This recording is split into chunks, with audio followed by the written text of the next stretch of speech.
Live YouTube first. Okay, now record. Live YouTube, streaming live, recording. 3, 2, 1. Hey, good morning, good afternoon, or good evening, wherever you're at in the U.S. and around the world. Again, thanks for joining us, folks. We are thrilled that you can join us. Remember, we're live on Facebook. And if you're on Facebook and you want to see both of us, myself and the guest, I know you don't want to see just me. You want to see the guest, go to YouTube at Peter Caliendo, and we are live on YouTube. So you can see the show live there going on right now. And special thank you. Don't forget when you're on YouTube, subscribe, do us a favor, just hit the subscribe button. That helps get the show out, lets everybody know about it, and we really appreciate it. And remember, the audio goes on baseballoutsidethebox.com. Check that out. 3 years of shows, and YouTube has over 100 shows currently going on right now. Folks, thanks for joining us. Again, I'm your host. This is the show that loves to interview baseball's best coaching minds who love to challenge the status quo. And I am thrilled today because we have Major League Baseball's Toronto Blue Jays pitching coach, Pete Walker. And let me tell you, it's going to be a fun show. We're going to talk pitching, obviously. We're going to talk about the Toronto Blue Jays, but we're also going to talk about probably the best lineup of speakers convention in the U.S., no doubt about it. The Mohegan Sun World Baseball Coaches Clinic. It has been going on for a long time. I had a great honor of speaking at it 1 year. I'm not even sure I should have been there. If you looked at the number of speakers and the people that they have, I mean, I'm just going to rattle off 3 managers: Derek Shelton with the Pirates, Chris Woodward with the Rangers, Sal Fasano, the bench coach, catching coach for the Braves, Rocco Baldelli, good Italian, with the Twins. I mean, it just keeps going on. Butch Thompson with Auburn. But Pete's going to tell you all about this, and I want to welcome our good friend with the Mohegan Sun World Baseball Coaches Convention and the pitching coach with the Blue Jays. Pete, how you doing, buddy? Great, Pete. Great to be here. And you did a lot of my work for me. I mean, you rattled off all those names, and I got excited. I wasn't going. Pumping our event up. I love it. I wasn't going to. And then I got excited because I'm thinking, look at all these guys, man. These are just the major league managers. So we're going to talk more about that. And I don't want to even waste any time. Since I hit that right away, let's just go right into the convention. Okay. Give us a little background on how it started, when it started, why it all got going on, who's involved, and then we'll get into the actual event. Sounds great. First of all, thanks for having me here. Great show, and look forward to watching the replay. Yeah. But, our event started back in, I believe, 2003. It's been so many years. I think we've done it 17 years. This year will be our 17th, maybe 18th. I don't know. I lose track. But we've been doing it a long time. Obviously, we teamed up with the Mohegan Sun, a world-class resort and casino. Paul Sturgis, the former Chief's son at the Mohegan, is a great friend of ours and one of the directors of the event. So he's been tremendous to us over the years. Obviously been able to use the Mohegan Sun as a first-rate facility and place that we can hold our event, which people just love coming to. So that helps. Obviously, it's a great draw for a good time for the coaches to come. And then obviously the event itself is just second to none as far as I'm concerned over the years, the presenters we've had. But Rick Orlick, we teamed up with Rick, Rick's marketing firm, and Rick's been a director of the event and basically runs the event. He's done so much for this thing and grown it into what it is today. He's been instrumental in us being where we are as an event and one of the top events in the country, if not the world. So very excited about being teamed up with Rick. And then my brother, Andy Walker, and Roger LaFrancois, the 2 other directors. So we teamed up and formed this thing a number of years ago. And again, it's grown into, it's easy. We're a little biased, but, probably one of the best events in the world. So very excited about this coming year. Disappointed we can't be at the Mohegan Sun with the COVID, but we're going to do this thing virtually. And, we're excited about it. And like I said, this is probably our best lineup we've ever had. Obviously, we want people to take part and be able to, we want to separate ourselves from the rest. And, you mentioned some of the major league managers we have this year: Rocco Baldelli, Derek Shelton, Charlie Montoyo, the manager in Toronto, of course. Chris Woodward in Texas, a former teammate of mine and someone who's done a great job down in Texas, a young manager. So, especially with the direction of the game today, talking to some of these young managers is exciting, and seeing how they're, transitioning with a lot of the new age thinking and the technology and how things are done. It's a different game. And so it's exciting to talk to these guys. And then obviously the collegiate guys you mentioned, Butch Thompson, Steve Trimper at Stetson. We've always had great collegiate presenters and coaches. Scott Strickland's been involved. And so, I don't have my list right here in front of me. I could rattle off every name, but it really is quite a group. We've even dived into the mental performance and the strength and conditioning. So we have Jimmy Van Ostrand, who's a sports psychologist with the Blue Jays, and the Cressy Performance Group is involved. So, I mean, we cover every aspect of the game with some of the best clinicians in the world. I know I ramble a little bit talking about it. I get excited, but it really is going to be a great event. And lastly, the dates, it's January 11th and 12th, and then the 18th and 19th. And it will run successive Mondays and Tuesdays. So it's probably a really good time for people to watch. It doesn't take up their weekend, Monday, Tuesday evening in consecutive weeks. And the key for that, we're going to actually have one live day of sessions from Stetson University.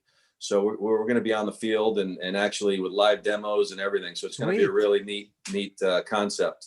So again, baseballcoachesclinic.com is where people can check it out. And I believe it's only $79 up to November 1st, and then $89 up to January 1st. So it's for that price, the amount of information, and you get to play it back. And it's not just a one-shot deal. You can keep it. And it's really exciting stuff. Yeah, you know what's great about it? It's amazing. First of all, if you go back and go to the website, again, baseballcoachesclinic.com, check out all the speakers they had in the past also. I mean, obviously they've got great connections to be bringing in. So, and as you said, you vary it in different aspects of the game. It's just not one specific area that you're focusing on. I want to give a shout out to Roger LaFrancois, who I met, went with me to France doing a coaching clinic. Your brother, Andy, obviously played in Holland, so he's got the international connections there too. The other thing I wanted to ask was this. The clinics that are going on, you mentioned live from Stetson, but are the actual speakers live? Yes. When you're watching them? Oh yeah. Yeah. We're going to be actually, the majority of our sessions will all be live sessions. So, which is really neat. There might be a few pre-recorded in there based on, people's availability at that time, but most probably 70, 80, 90% of those sessions will be live. And again, those live sessions at Stetson will be, for people to tune in, and you're going to see Steve Trimper on the field running infield defense, running cuts and relays. We'll have some hitting sessions from Stetson, and we'll have different speakers coming into that facility. So, from other coaches from around Florida as well, some of the top clinicians and presenters. So it's really exciting. I mean, we're still finalizing a lot of the details. But come January, it's going to be a real exciting event. And obviously, the international component is real important. We've considered us a world event, the Mohegan Sun World Baseball Coaches Clinic, but this year we're really attacking that and looking into different areas around the world. Obviously, Pete, you're gonna help out in that area. We're gonna have international presenters from Holland, from Australia, from different areas around the world. So really excited about that part of it. Maybe you can even add a little bit to it. Absolutely. And folks on Facebook, if you got any questions about the Coaches Clinic coming up in January, the best one when it comes to speakers, when it comes to learning, because there's so many great aspects of the game that are here. And I did want to mention that I joined forces with these guys, love what they do. And I joined forces to kind of add an international flavor. They already had international guys going there because I'm familiar with quite a few guys who have attended the clinic in person. So obviously we're going to get guys internationally get into this. But what's unique is that the U.S. coaches are going to be able to experience certain guys from different countries and what they teach and some of the methods and techniques that they use. I think that'll be interesting. Our good friend Jeff Crochelle from Canada, one of the best in the business, will be with us. Eddie Diaz, 5-time world champion. I mean, he's won the world from the Dominican Republic. He's won 3 Mexican championships and 2 Caribbean World Series, 5 in 3 years. He's going to be joining us. And then Martin Niehoff, which from the Netherlands, talk about creative. They're going to be talking about all kinds of stuff when it comes to the development of the game, the athletes themselves. So, and we're going to keep adding, and we'll let you know about the new coaches that are joining us internationally. Pete, the other thing is, there's a question and answer section too, I believe, right? That where coaches can kind of ask questions. How's that going to work?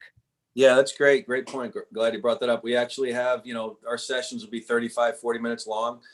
Some may be longer, but then at the end of that session, there'll be an opportunity for a Q&A. So it's not just, watching someone present, a speaking head, so to speak. We'll have live demos, and then the coaches that are presenting will be available for a Q&A in some, from some aspect. But it should be, again, working on the finer details right now, but it's going to be an interactive session where there is opportunity for these coaches watching to present questions, to ask questions, and to get some answers. So that's always been a big aspect of our convention in the past, having an ability to ask questions following a presentation. So we want to continue that to make sure that there's an interaction and the availability of these presenters to ask or to answer those questions.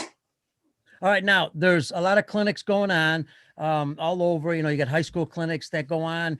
Yeah. And if I was to ask you the question of what's the difference between the Mohegan Sun World Baseball Clinic compared to others? Now, I get it that a lot of people are doing different things, but what would be the uniqueness of your convention? Well, it's always been the venue. So we're trying to dress that up, obviously, virtually. So, having the Mohegan Sun as a venue, and we hope to be right back into that facility next year in that casino and resort, which is incredible. So that's our plan. This year is a 1-year deal with a virtual component. Obviously we may keep that for future years, but we'll still have a home base of the Mohegan Sun. So that's always an attraction.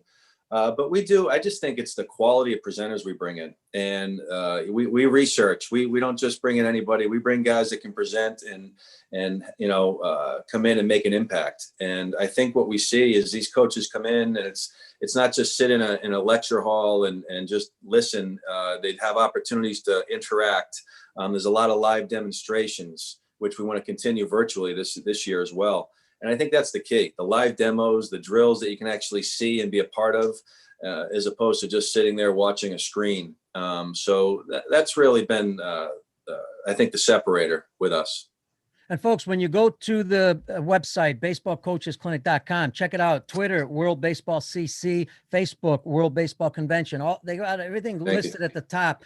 Check those out, because then you can follow every time they have new speakers, every time they introduce speakers, get a good lineup. I'm just amazed, this lineup for $79. I know it's not an infomercial, but I mean, it's ridiculous, the price. And coaches jump on this right away because, you're getting all these speakers. And what's unique about it's taped also, so that you're able to go back and look at it. Right. And I think it's different because of the fact that when it's taped, you're sitting there, you're going to take notes, but we know better than anybody. You got to listen to it 2-3 times sometimes to really pick up some of the finer details. Yeah, I think until June 1st, actually, it is free for anybody that has joined the event and been a part of it. So you have plenty of time to go back and look over every session, because there will be some sessions going on simultaneously. And I know it's always tough. That's always the toughest part about the event, is the choices that people make, and you have to make. There's 2 or 3 good presenters going at the same time. So that is really important, I think. And that makes you feel a little bit better if you happen to be missing something at that time. You can go back and look at it and take notes, and maybe you really enjoyed a session, you want to watch it again. So I think those are all important aspects of the event. And again, that separates us from the most of the other events for sure. Absolutely. All right, man. Anything else about the convention? And then I want to jump into some pitching, some of the Blue Jay stuff. Everything. No, I appreciate it. No, it's a great event. And again, we look forward to it. It seems to come quick in January, and it's I'm really looking forward to this one for sure. But let's talk pitching. Yeah, let's do it, folks. We're going to talk a little pitching. First of all, you give us your background a little bit. Played Major League Baseball. I played, obviously like everybody else, you grew up playing the game. I went to the University of Connecticut, played for Andy Baylock there, and loved my time at UConn. There's a lot of UConn alums in the big leagues. Yeah, Jim Pender speaking. Jim Penders, of course, has been huge for our event. So he's there every year, and he's a tremendous presenter. What he's done for that program up at UConn. I mean, you look at some of the major leaguers he has out there playing. Springer obviously jumps to mind, but I was a UConn guy and always will be. So it's exciting stuff. But obviously went to UConn, drafted by the Mets, played 18 years of professional ball. Fortunate enough to play 5 seasons in Toronto. With the major league team in Toronto, and that's where I've been since 2002. I did spend 1 year in Japan playing for the Yokohama Bay Stars in 04. Like everybody else, you have injuries and everybody's got a story. So, always wish my major league career could have been a little bit better, but I did happen to get, enough time up there and experience and was able to perform at the highest level, which is incredible to say. Again, continue my coaching career with the Blue Jays I ran the rehab coordinator position for a year. I was a pitching coach in Double-A. I was the bullpen coach for John Farrell for a year. Then I took over the pitching duties with John Gibbons and have been there now with Charlie Montoya. And this will be my 8th season coming up. Yeah, Montoya, as you mentioned, speaking at the convention, Montoya, 9 seasons as a pitching coach. Yeah. That's in today's game. That's long. We call you a veteran there because a lot of guys don't last that long in one organization. Yeah, I think it's been obviously I've been here a long time as a player and a coach, and we've had some transitions in different front offices and such, but. Yeah, I've maintained good relationships with the people that are here. It's an awesome group. I've been very fortunate when I look back at it that I'm still here and I enjoy what I'm doing. And I think, when you're able to do that, you consider a place a home. And, I've been here so long. There's other organizations out there, I'm sure, but this is one I really want to see through. We've been to the postseason. We've been to the American League Championship Series a couple times in 15 and 16. And I'm really, really want to get to the World Series with the Blue Jays. So we're getting close. And this year was a step in the right direction. Obviously making the postseason with a young team. And hopefully next year and a few years after, things just get better and better. Boy, I tell you what, a young team and an exciting young team. I'm only going to mention Bichette, Gurriel, Biggio, Guerrero. I mean, incredible young guys. It's becoming an international team in some ways. But before we get into that, I want to ask you because you mentioned Japan. What did you take out of Japan playing there as a pitcher that taught you something to maybe, you brought into your players into the U.S.? Yeah, in 2002, I made about 20 starts in Toronto. And, I was a starting pitcher. 2003, I was a starter. I made maybe 6 starts most of the time out of the bullpen. So I was kind of a long reliever. And that's when Yokohama approached me. I was going to make the team in 2004 in Toronto as a kind of a long reliever, spot starter. And Yokohama approached me in spring training in our organization, and they wanted me to be a starter over there. So I really went there with the intention of being an impact starter and maybe even staying there. Ran into some neck issues about, 7 or 8 starts in, made 10 starts, and it didn't go as well as I wanted. So my time there was relatively short, but I did have a great experience. I wouldn't trade it in for the world to be able to see Japan and experience baseball in Japan. It's a different game. I was more of a finesse contact pitcher, so it wasn't a great matchup, to be honest with you. I think the guys that have success there are the power guys. Yeah, they like that. Yeah. So I had a lot of foul balls. There was a lot of deep counts and a lot of foul balls, and they're very contact approach first, and putting the bat on the ball, a lot of slapping, a lot of infield hits, choppers. Usually the international, the foreign players are the big boppers in the middle lineup, the Americans or the Latin players, hitting 3 and 4. But usually the top of the order. Did you go through spring training there? No, I signed with them. My contract was sold and signed with them at the end of spring training. So I didn't have to go through spring training, which from what I hear is a great thing. Did the pitching coaches try to, help you or tell you something? And then you were kind of like, well, I don't know if I can make this change. Something unique there? No, you know what? I didn't run into too many. I like to throw a lot. I like to long toss. I like to throw long bullpen. So I kind of fit in. And at the time I threw a split finger fastball. So they loved that pitch. They wanted me to throw it as much as possible. They knew I wasn't a power guy, but they wanted to, they really loved the split finger fastball. So they really didn't do too much mechanically as far as pitch selection. I think things are different now. We talk about today's game and guys really utilizing their strengths and kind of pitch design and making adjustments with certain pitches. But in Japan at that time in 2004, it was still kind of like here, where they just kind of, it was a lot more, they left you alone a little bit and they just wanted to see some results. And again, I only made 10 starts. I ran into a neck issue. I ended up having neck surgery. I had a 2-level fusion in my neck. Wow. So I had a titanium plate and 4 screws and somehow I ended up making the team in Toronto the following year and pitched a couple more years in the big leagues. So, but I wouldn't trade that experience for the world in Japan. It was really great. Enjoyed it. Awesome. And then now you jump, the Blue Jays signed Ryu, who I saw in 2008 win the Olympics, beat the Cubans on a bases loaded.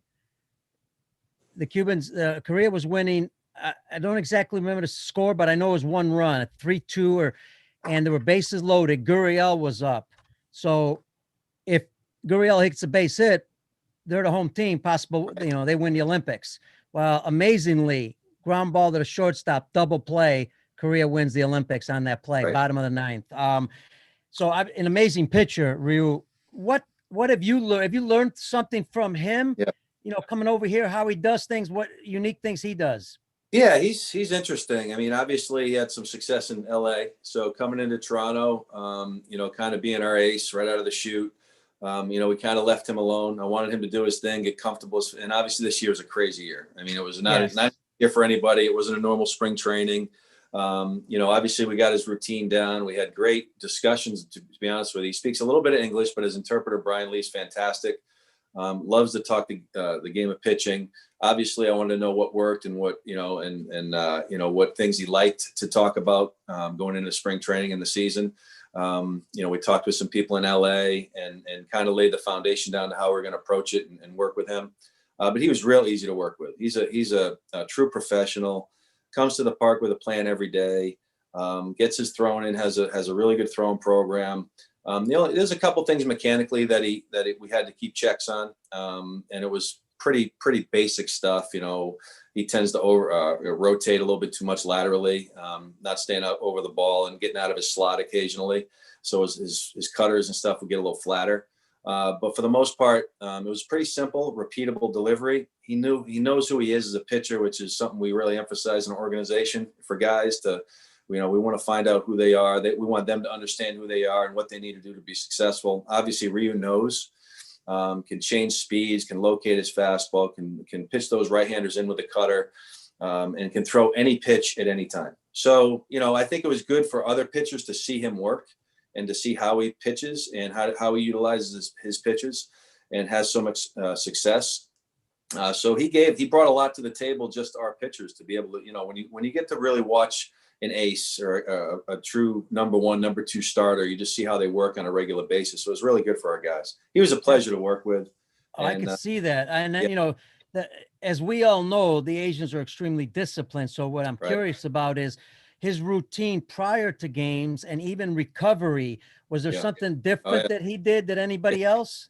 Yeah. I mean, he's big in massage therapy and, really deep tissue work. And I know that's one thing I did notice when I was in Japan, the amount of deep tissue work, soft tissue work, and massage therapy that goes on. They're big into flexibility, being limber. The weight training is important, but not nearly as important as, keeping their bodies loose. So that's something we did notice with him, obviously. And he took a lot of pride in that to maintain in between outings and to keep himself, prepared for the following outing.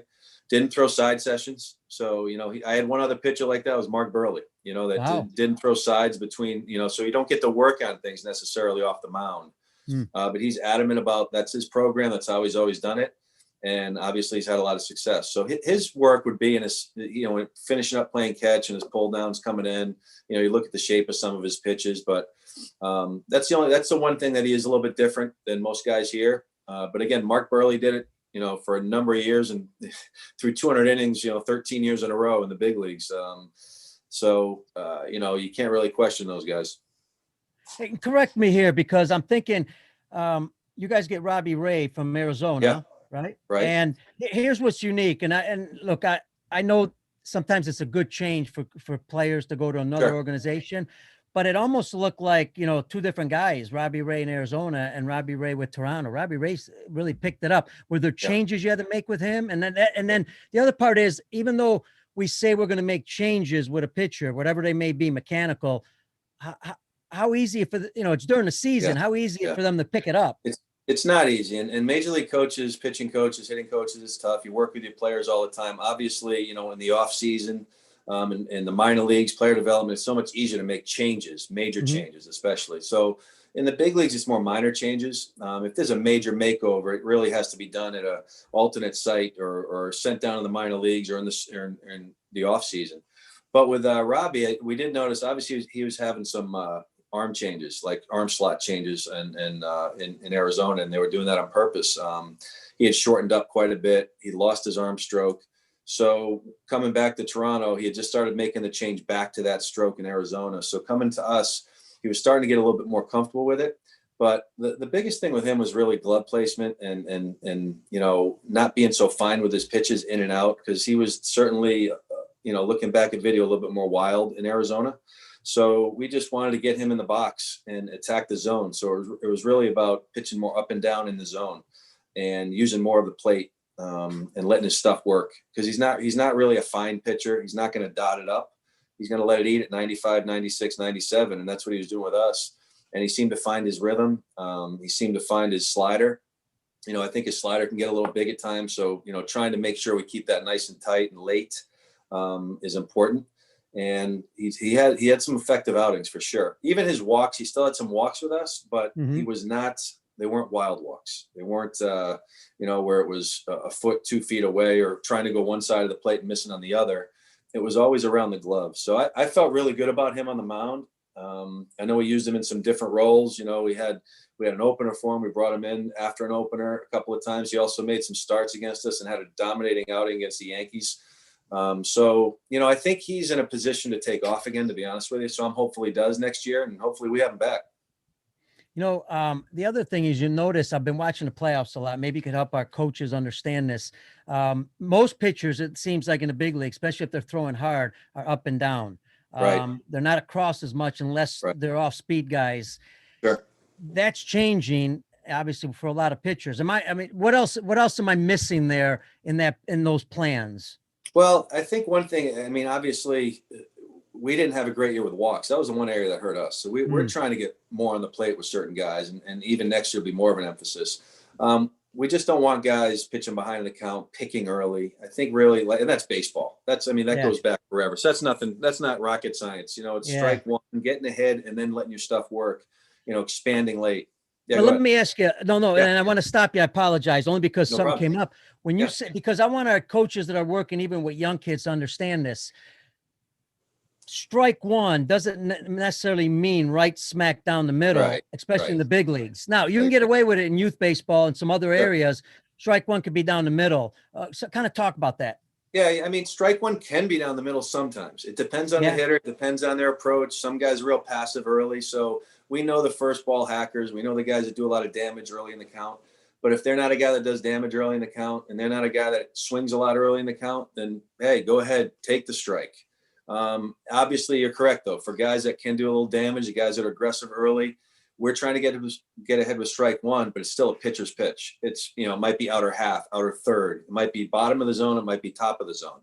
But being a little bit finer without thinking, I got to pinpoint a pitch, because I think that's when guys get a fearful approach. They start to pitch away from contact. They trying to miss bats, and all of a sudden they're 2-0. They're 3-1, they're 2-1, they're pitching behind the count too much. And if you don't have good secondary that you can throw anytime, you're gonna get waffled. You're gonna get hurt pitching and throwing fastballs and hitters counts consistently in the major leagues. So, but I agree with you. We're not throwing cookies down the middle. We're throwing our good quality pitches early in the count, trying to keep them in the zone. And it's interesting. I don't know about you, but sometimes on television, I'm watching games and it drives me nuts. I'm not sure I could handle it mentally as a manager, because it seems like a lot of pitchers are getting behind in the count. It seems like they're trying to be too fine. And maybe you can explain this one. I use Snell as an example with the Rays. Mm-hmm. He's always full count. He's 90 pitches in 40 in 4 innings. Now, but I'm assuming there's a game plan there, and that is probably the game plan. I don't know. Yeah, it's frustrating. No, I'm sure it's not, the game plan, I'm sure that's the game plan. You're right. But it's frustrating when you have guys like Snell and that throw a lot of pitches and have to come out of the game early, in the 5th or 6th inning, and they have such dominating stuff. I had that with J Happ. J Happ was similar in Toronto, where he was 90 to 100 pitches in 5 innings a lot, and it was frustrating. The one thing Jay ended up doing, we started focusing down on the zone again. And that's something we can talk about, which is interesting. Oh, yeah. So many pitchers have really made the adjustment up in the zone. And I think hitters are starting to make a little bit of an adjustment, but there are a lot of foul balls, there are a lot of deep counts because of that. There's not always a lot of damage up there, but hitters are starting to make the adjustment. So with Jay, we started, we got away from the 4-seamer up and started using a 2-seamer down the zone to go along with a 4-seamer up. And honestly, that made a big difference with him. And I know he carried that into his next contract in New York and whatnot. But I think guys get caught up in work in one area with their fastball, and they still got to change eye level. They still got to change, the hitter's approach a little bit to keep them honest. But for some of the guys, I think we've noticed that are really just exclusively working up in the zone now, they run deep counts. They miss up, they get foul balls up, they get a swing and miss up. But I do think they got to be able to work both parts of the zone, up and down. So I do think, we had a guy, sinker ball this year, TJ Zoik, who, you almost think gets pushed out of the game because sinkers can't survive now, right? Or guys that pitch down in the zone because of the launch angles. But I see a difference. I see hitters, Aaron Judge, different hitters making that adjustment to the ball up now. And all of a sudden it's opening up down in the zone. So I think sinker balls may be coming back, which is interesting, getting the ball on the ground, and maybe the strikeouts, the sexy strikeouts will disappear a little bit. But I find that interesting, and I'm curious to see how the next few years play out. That's what's fun about the game too. It's a game of adjustments, right? It's the people that are trying to figure out, well, if you're going to make an adjustment, now I got to make an adjustment. It's kind of back and forth, and it's fun to watch that. And we're trying to tell young kids, especially, and this is the hardest thing to do for coaches that are working with young kids, even high school kids, the pitcher, no matter what, Pete, has the advantage. The numbers show it. Even just on your fastball, if you're able to move it around different zones, different times, even if you just threw that, you got an advantage. But yet it doesn't seem like a lot of pitchers mentally really believe that. And here's where I'm going with this. The Dodgers, a lineup of guys that don't swing at many outside the strike zone. They're pretty disciplined in a lot of ways, but they could also get 7-8 pitches per at bat. They can really battle. So that makes a tough lineup and then on top of it, the home runs they can hit. Right. So Pete, you're the pitching coach. What's your plan against a team like that? I know it's individually per hitter, but overall plan. Yeah, I mean, it is difficult facing a lineup like that in particular. And there are a few of them out there. They don't chase a lot. They do damage in the zone. So, you just have to trust your stuff. And I think in those situations, you really got to exploit. Those are the areas you go after certain weaknesses. If there is a weakness, you might try to exploit it a little bit more. If you find that one hole that a hitter has, you may try to attack it a little bit more. When there are multiple holes, it makes it a little bit easier to kind of pitch your game. But when there's one or two, or you get a team that doesn't chase, you can't pick, or you're gonna find yourself in big trouble. So I think those teams, to be honest with you, are the teams you really got to get ahead in the count. You really have to pitch ahead in the count. If you pitch behind, it's going to be a long night. So force them to hit the ball early, I think is important. And, because, the more pitches you see, the easier it becomes to hit. I mean, they just get a better feel. So my best stuff, first or second pitch, has a better chance of getting them out 7-8 pitches in. And what you find, a lot of these guys end up making that same pitch that they could have made early in the count, late in the count when they have to. In a 3-2 count, they finally give in a little bit and make that pitch, but they've seen 7 or 8, and all of a sudden it's a double off the wall or a home run. But if you make that same pitch, first or second pitch, the timing quite isn't there. It might be a pop-up. It might be a ground ball. So I just find it fascinating. I think you have to be probably more aggressive to those quality teams that don't chase out of the zone. I mean, you got to just come after them and let your defense work a little bit. Yeah, and stay away from those walks, because the Jays, the Rays have a great defense. So let your defense do some work. That's the name of the game, no doubt. The earlier you get contact, obviously the game flows a little bit. You keep your pitch count down. You can pitch deeper into the game, and you save your bullpen a little bit. Absolutely. Here's always an interesting question comes up. Pitcher strength, hitter's weakness. Yeah. I know every pitcher is different, but how do you handle that part? Where does a pitcher go with their strength many times, or do they go towards a weakness? And if that weakness might be the pitcher's weakness also, does he stay with that? No, we emphasize pitcher's strengths for sure. I mean, okay. I think anybody in their right mind really should be. I think a lot of the times pitchers get into trouble. In player development in the minor leagues, you can work on things, right? You can work on things maybe you're not as good as. Or good at. But as you get higher up the chain, you're closer to the big leagues, you get in the big leagues, you should know who you are and what you do and your strengths. You should be attacking your strengths. Obviously, like I said, if there's a weakness that's really easy to spot and it's an area that we can get to successfully, we'll try to exploit it. But again, I'd rather have my pitcher throw to his strengths than the hitter's weakness on a consistent basis. Because again, you're going to find yourself behind the count, not confident in your pitches. And I really want those guys maximizing what they have. So I would certainly encourage pitchers to, if you got 2 solid pitches or 3 solid pitches, it's always that guy that's tinkering with the 3rd or 4th one and working on it. And it takes away from everything else because he's so focused on utilizing that pitch and somehow find a way to, make it effective that it decreases the effectiveness of everything else, of your other good pitches. So I think one thing we do emphasize in Toronto, and I'm sure other teams do too, so it's, again, not rocket science, but it's really pitching to your strengths, and we can adjust accordingly. But I want you to know what you do well, and we're going to attack those areas. Yeah, folks, I'm sure if you follow the game a long time, there's a game plan that goes in this, and sometimes the pitcher doesn't throw it where he's supposed to. That happens. That's part of life, right? And they hit it. I mean, you can't say, well, why did he throw it there? Well, wait, before you ask any young kid, why'd you throw it there? Ask him where he was trying to throw it, because maybe he was trying to throw it in the right spot. Right. You see this on TV a lot. Not a lot, but sometimes, you see a sign, 1 sign, 2 sign, 3 signs, the pitcher shakes it off, and then the pitcher decides to go with the catcher. And then all of a sudden it's a double in the gap, 2-run score, but the pitcher wanted to throw 1 pitch. He didn't do it.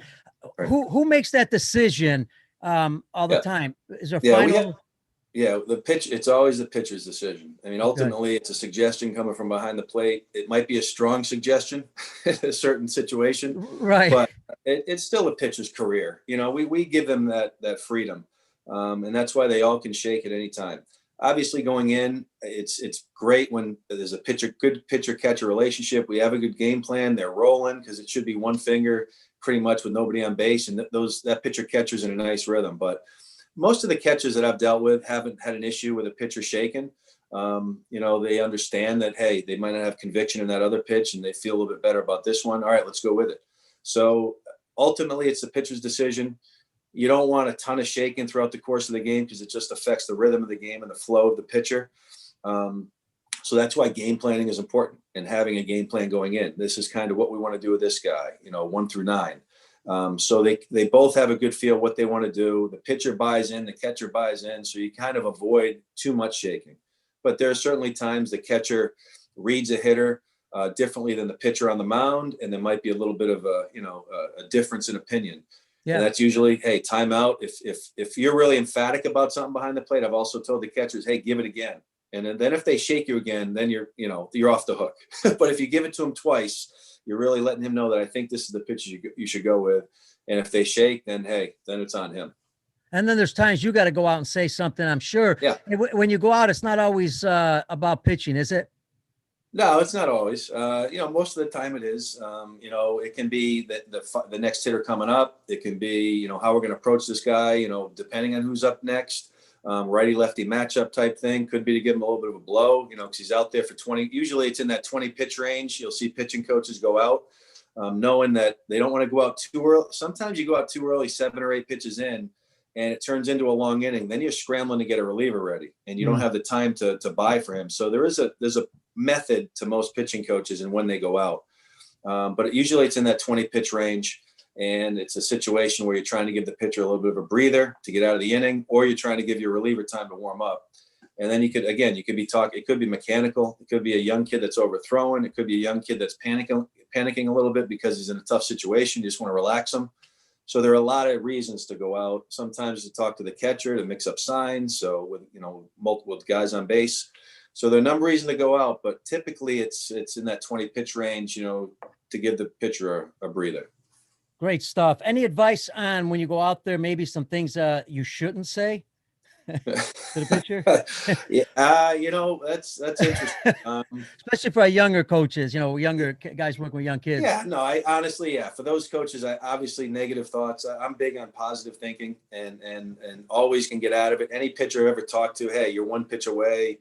It's a situation where, he might be in a bases loaded jam, but you tell him he's the one guy that can get out of this. You've seen his stuff, you know how it works. Just trust it and let it happen right here. Let's get a ground ball. Let's keep the ball at the bottom of the zone and get out of this with a 6-4-3 double play. So I try to remain encouraging and positive, pump them up. I mean, I'll rarely really get on somebody, but I might be a little bit emphatic and try to fire him up a little bit to lock it in, to kind of block out any exterior situation or issues that are going on. Yeah. And try to really lock into them and just show that you have passion and you're in it with them. I think that's important, that they're not out there by themselves. Now you get to the park, and you got work to do. Kind of give us a background on what your day looks like prior to the season. And I bring this up because as we watch the games on Major League Baseball, we're seeing obviously as shifts have been going on for a while. And I'm just using the Rays as an example. I know all of them use them, but they just seem to be in the right place, right time a lot. How does that work when you have a pitching plan, right, for that hitter, and you're going to throw to certain zones, certain pitches, but then you've got to have a defensive plan for every pitch? The computers help with this, obviously. Isolate it all. Sure. Yeah, we have great analytics team. We have a group that presents information well. We do shift a lot, but what we found is that the more we try to pitch to the shift, it doesn't really make much of a difference. We're still going to pitch the way we pitch for the most part. We get burned every once in a while. If you got a left-handed hitter and you got a shift on a full shift and you're throwing a sinker away for some reason, I'm just saying, and the guy hits a dribbler right through the shortstop hole, it's for a base hit. It's frustrating, no doubt. But typically, if we're shifting that far, the hitter doesn't make that adjustment. So he's trying to pull that ball, and typically it'll be a rollover 4-3, he's out. So we don't really change too much of what we do from a pitching standpoint based on the shift. Occasionally we will. Occasionally as a pitcher, you make the adjustment. It might be more of an opportunity to kind of throw that cutter in, pound that fastball in if we have a shift on, so he'll pull it. But typically that guy doesn't try to, that hitter still tries to pull the outside pitch and rarely goes the other way. Because if he did, we probably wouldn't be in a shift in the first place. So, but everybody gets burned by it. Tampa was very good at it. We were good at it, but Tampa was exceptional at it. I think they shifted far less than a lot of teams this year too.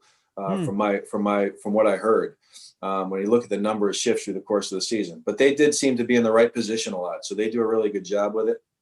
And I do think, as a pitcher, I pitched we used to move a little bit. We didn't shift, but we used to move a little. And you would recognize that, and you just understand that it's more of an opportunity to maybe get inside on somebody, knowing that you're safe, especially if you can keep it on the ground. So, but we do game plan, separately, and then we get together with the infield coach, the outfield coach, find out where the player's going to be, positioned, and we can adjust accordingly. But for the most part, we don't change what we do very much. How about during the game? Advice, what do you do during the game? Obviously, you're watching your pitchers. When they come in, maybe some talks you give, or what's your advice there for pitching coaches? Yeah, I like to communicate. I don't like to overdo it because I know as a pitcher, I didn't love to have a pitching coach every inning sitting next to me, telling me what I did wrong or telling me what I need to do next inning. You're locked in.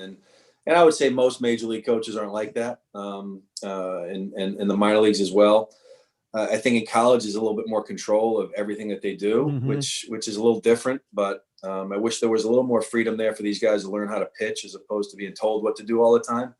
But in the major leagues, I like to communicate. I communicate a lot before the game. During the game, I do have input each inning.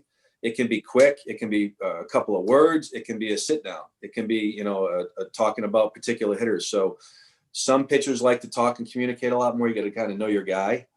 Some guys like to tunnel vision and focus on what they're doing. And really it has to be something important when you do discuss something with them, because they don't want to get out of their train of thought. So every guy's different. You treat them a little bit differently, but I still think communication and positive words of encouragement. And then also really just reiterating the game plan. Hey, what we're going to do with this guy, you got these 3 hitters coming up next inning. This is where you can attack them, and just kind of keep them thinking that way. Hey, folks on Facebook, thanks for all your great comments. Love them. Do me a favor. If you got a question for Pete, type it in the comments section. Hey, Pete, do you ever change, what during the game, a certain pitch? Do you override any signs? Maybe you want a certain pitch thrown? Yeah, we have some ways to get in touch with our catcher. Danny Jansen, Reese McGuire, Alejandro Kirk, Caleb Joseph, guys we had this year. If they're ever stuck, and we do have signals, from the bench in some way. I won't tell you how we do it. No, we won't tell you signals. But we have ways that we can communicate if we really, really want a pitch in a certain situation. But our guys, again, we give them the freedom back there. We have a game plan.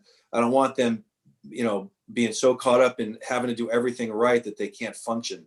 It's hard to play a professional sport that way. There has to be freedom. You have to feel good about yourself. You got to have confidence in what you're doing. And I think that they do make some mistakes, and we talk about it in between innings, and then the next time we hope to rectify it. But I think you definitely have to give them the freedom. We do have catcher cards. We have plenty of information, with these guys. So you just hate to overwhelm them too much. You do want them to feel like they're doing their own thing back there. We have a game plan. They're doing their own thing. If something really is important, the pitch that we want to make, sometimes we can get that to them for sure. And just give me this a little bit. Tell me that there is some human element to the game still. I'm for statistics, but here's what I'm going to ask you, because you're seeing a big trend is obviously some pitchers, and obviously you can see the stats. They're batting .305 against that pitcher the third time around in the batting order. I know. So it makes sense. But what happens if you have a guy that's throwing really well? Does the manager have that discretion to keep him in there? Definitely. Yeah. I mean, we went through this year, to be honest with you. We had a lot of short starts that were somewhat warranted. And then obviously, because the pitchers weren't throwing that well at the time. But, I think, it's always a manager's discretion and his decision, and there is a lot of numbers thrown at us in professional baseball, Major League Baseball.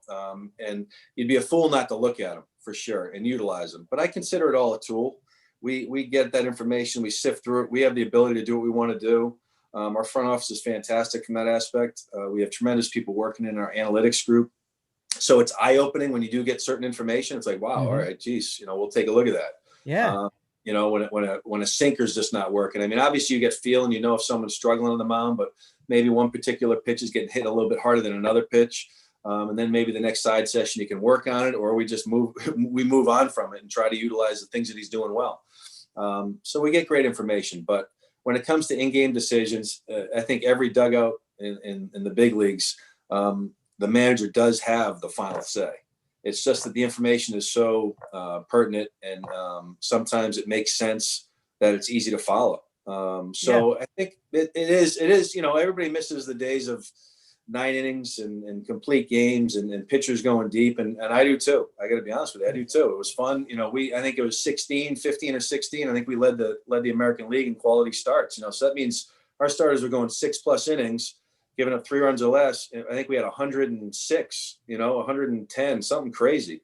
So, I mean, that was easy. Every day your relievers are ready. They're only getting, 6 to 8 outs a night, as opposed to half the game. So that sets up, obviously keeps everybody feeling good and healthy throughout the course of the season. So ultimately that's what you want. But in today's game, if you're struggling that third time through, you're probably coming out.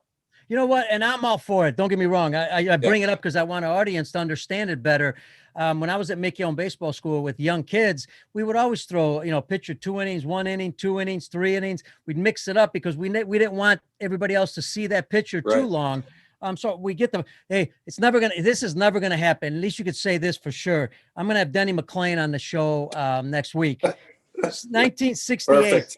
1968, 336 innings, Incredible. 28 complete games. That's awesome. Yeah, we're never going to see that one, are we? That sounds like Rick Langford, who used to be he was with our organization for years, and he's a great friend. He had the same thing. You look up his numbers of consecutive starts, complete games. I think it was like 28 or right around there in a row, when he was at the Oakland A's. So it is a different world. Guys aren't expected, starting pitchers aren't expected to go that deep. But I think it's going to change a little bit next year. I think this year was an exception.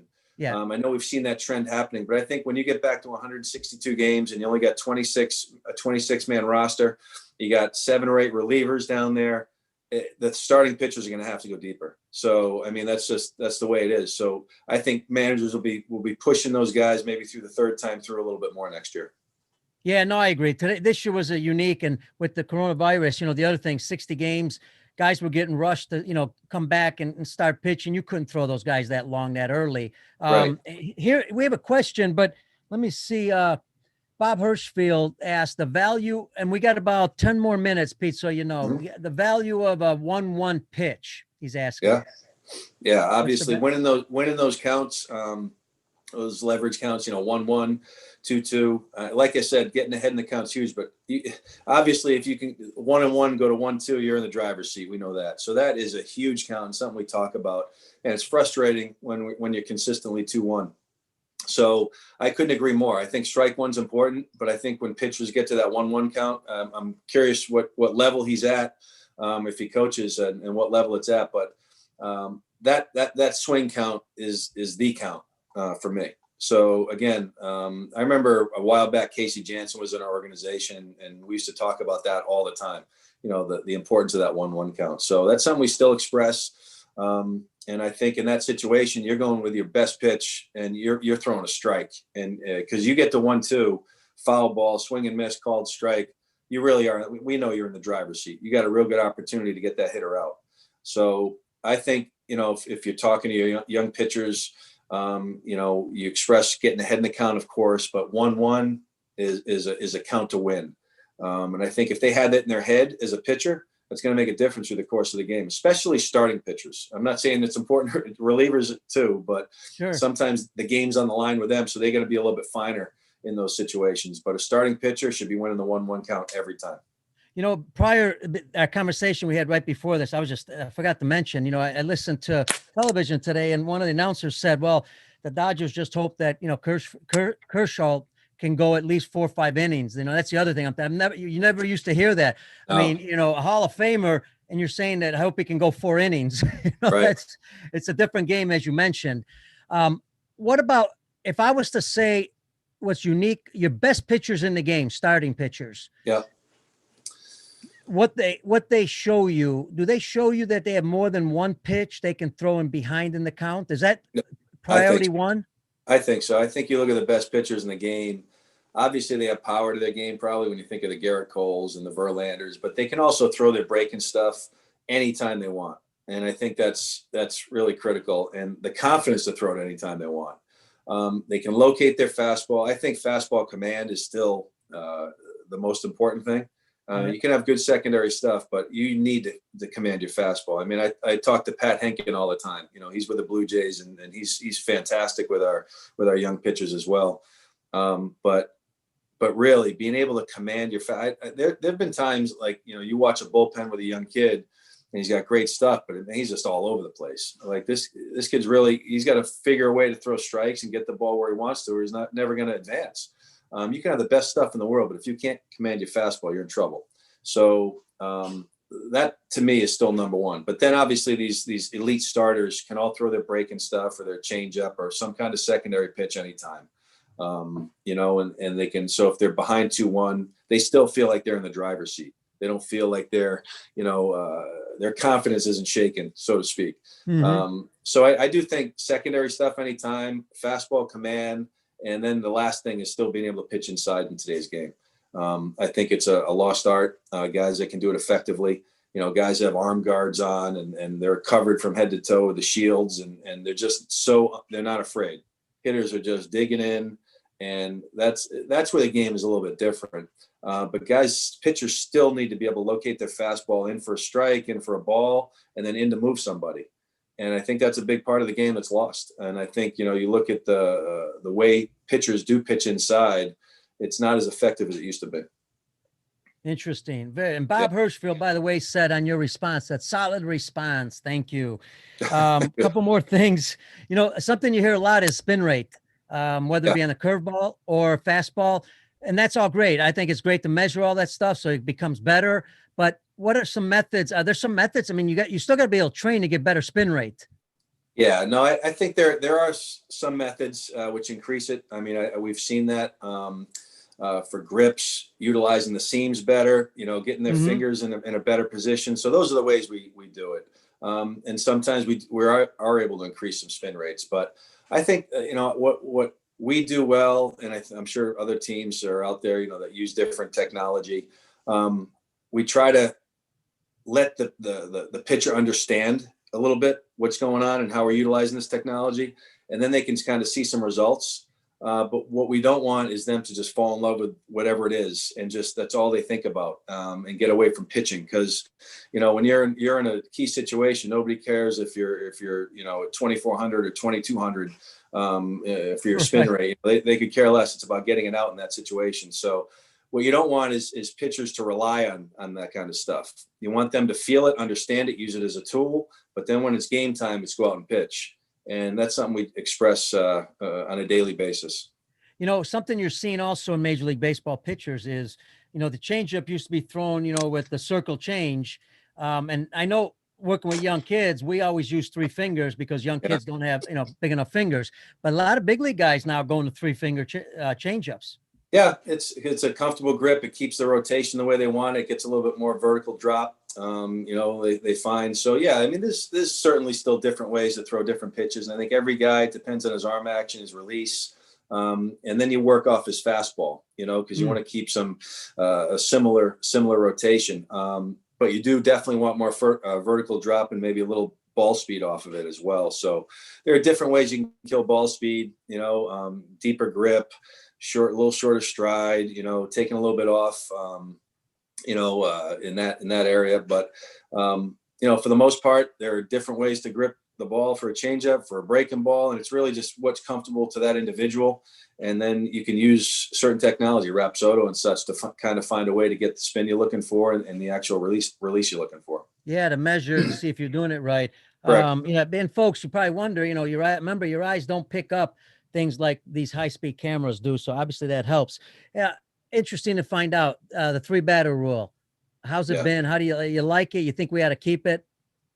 I don't love it, to be honest with you. It kept us from doing certain things in certain situations. Obviously, bringing guys in, it makes you think twice about bringing a guy in, and maybe in a situation you would have used a left-hander or a right-hander, you don't use them because they got to face 3 guys. I don't think it made a huge difference in the game. I don't think it really, I don't know if it sped up the game or not by doing it. I think it hamstrung some managers into making certain moves in certain situations. I got to think most managers prefer not to have it and find other ways to speed up the game. Yeah. But we got used to it, and it was what it was. So I don't know if we'll keep it or not, but I don't know if it made a huge impact on the game. I would prefer to be able to, not have it in place. Yeah, and I agree with you. If you're going to do it for speeding up the game, don't change the strategy of the game to do that, because that's what they did when they changed the strategy. What's going to happen now, I got to believe as an outsider, what's going to happen is if this rule continues, now you guys are going to have to start changing either what pitchers you sign or how you develop them, because you're going to need right-handers to throw to lefty and righties. You're going to need lefties to throw righties and lefties.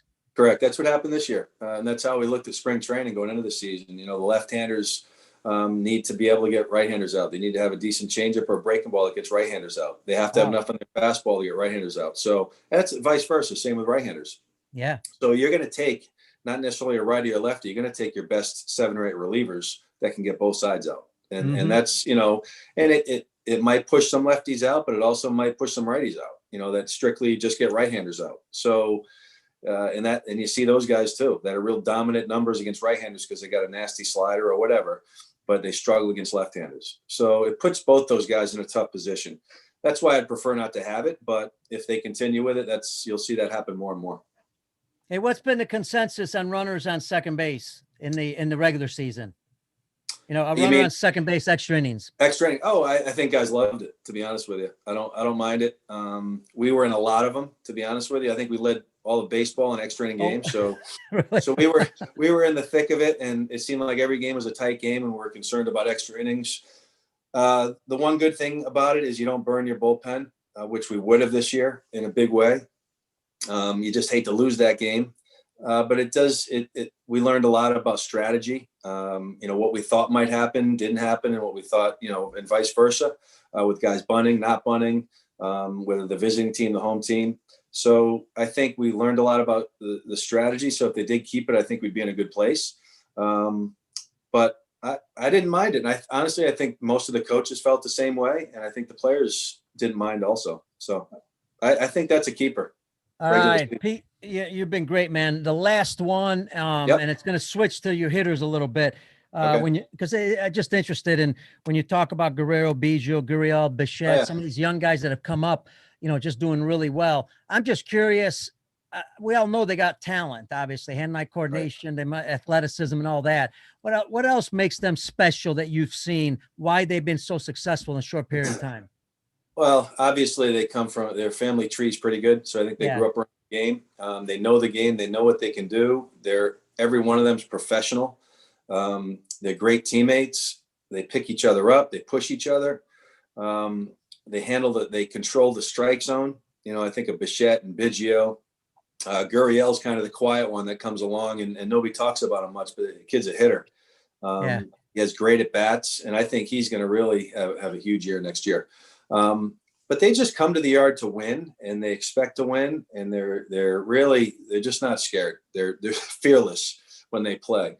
So I think, I'm hoping they grow together, continue to grow together, and become such a strong nucleus for this organization moving forward. And I don't see why it wouldn't happen.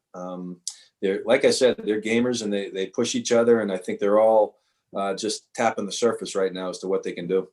Yeah, and you mentioned Gurriel, man. The Cubans have made a major impact in Major League Baseball. Oh yeah, look at Arenzaria with the Rays. I mean, incredible. Unbelievable. Yeah, he's been fun to watch.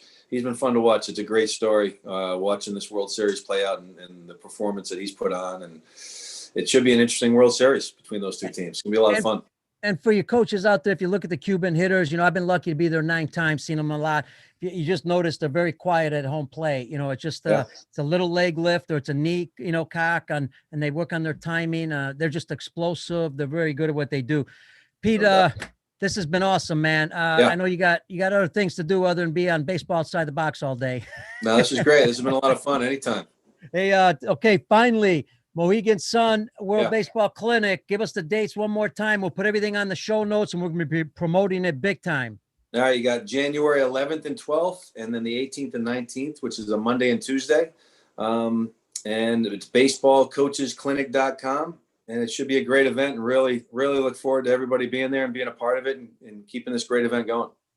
All right, Pete, and thanks for having me, being part of your convention. I'm looking forward to it. Thank you. Yeah, I can't wait. Can't wait, Pete. Thanks a lot. Appreciate it. All right. That's Pete Walker. I'm Pete Caliendo. Hey, listen, go to YouTube at Peter Caliendo, subscribe, and do us a favor. Just get the show out. Go, all you got to do is share it if you can. Share it to all your coaches, players, and parents in the U.S. and around the world, all baseball levels, over 100 shows just on YouTube, and then go to Baseball Outside the Box. That's where the audio part is. Special thank you to our producer, Brian Kroc, Lineup Media Group. And of course, a special thank you to all our guests and everybody in the U.S. and around the world who joined the show. Really appreciate it. We've got some loyal listeners with over 100 countries listening. Really appreciate it. Everybody stay safe. God bless y'all. Hopefully you'll be back in the field soon, and watch the World Series starts today. Bye-bye, everybody.